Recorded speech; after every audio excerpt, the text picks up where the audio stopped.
Hello and welcome back. Today I'm going to be talking about sports photography tips that might not get talked about that often, or at least I haven't seen, so I wanted to share with all of my viewers that follow me for sports photography.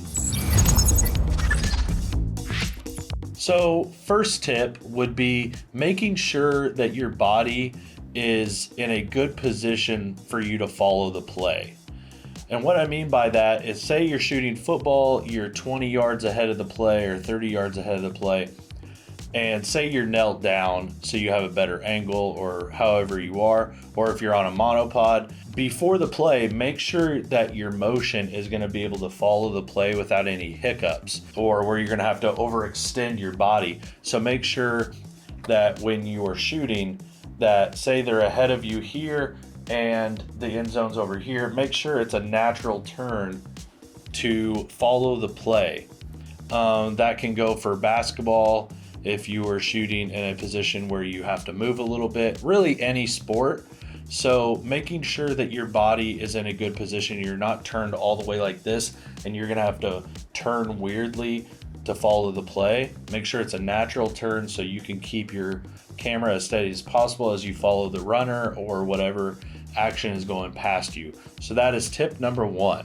Now tip number two could come in handy in some sports, and that is practicing your movement from one position to the next. So say you are shooting high jump and the runner starts to your left and they're going to come towards you and into the front. Practice that motion as you are waiting for them to go, so you can make sure that everything's going to stay in frame as you follow them in the action. This would come in handy in any sport that has moving action as they are running up to something. Same with pole vault, practice starting where they are to where the final jump is going to be over the pole. So before they go, just kind of like go through the motion and get the idea of where you need to be. That also allows you, if you're on a zoom lens, to kind of practice your zoom in and zoom out if that is something that you're doing as you are following them as they run up to, say, the pole vault or the high jump. And this can come in handy in any sport where you're following the action from beginning to end. Now, tip number three, if you are a two-camera shooter, make sure that your second camera is always ready.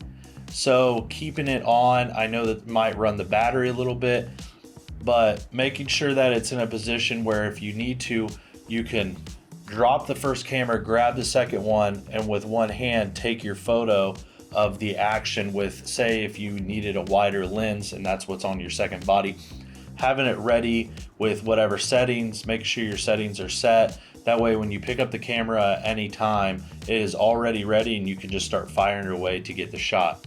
That is going to help you with hopefully keeping the camera number one safe as you're putting it down and grabbing the second one. And also just making sure that you are ready to capture that action with a wider lens when you need to switch from your camera one to camera two. Now, one setting that is in the camera that I'm going to be talking about, and this is the last tip, and that is using the highlight alert. This is going to help save a lot of images if you are shooting in an area that is super bright, and making sure that you are getting the proper exposure and saving those highlights. And that is, at least on the Canon R6, it's in the menu, third one over, number 5, highlight alert. And this allows for when you take a shot that's overexposed, it is going to blink where the exposure is too bright. This will help save a lot of your images if highlights are important to you and you want to make sure you are getting the highlights properly. I use this a lot because our baseball team runs white pants, softball runs full white uniforms, and outside is usually where I find the issue with overexposing the white uniforms. So I'm always using this. Another instance this comes in handy is when I'm shooting pole vault and I'm trying to get the sky to be blue still. It'll allow me to see if I'm overexposing there. Sometimes if I see a little bit of blinking, I know I'm probably okay to bring it back in post, but it allows me to see it quicker in case I'm trying to save my battery and not constantly look at the back of my camera. I can view it real quick, see if it's blinking, make sure I make my adjustment, and go from there. So those are my deep dive tips that I hope can help you in your photography journey. If you have any questions, put them down in the comments below. I'd appreciate it if you'd like, subscribe, and I will see you all in the next one.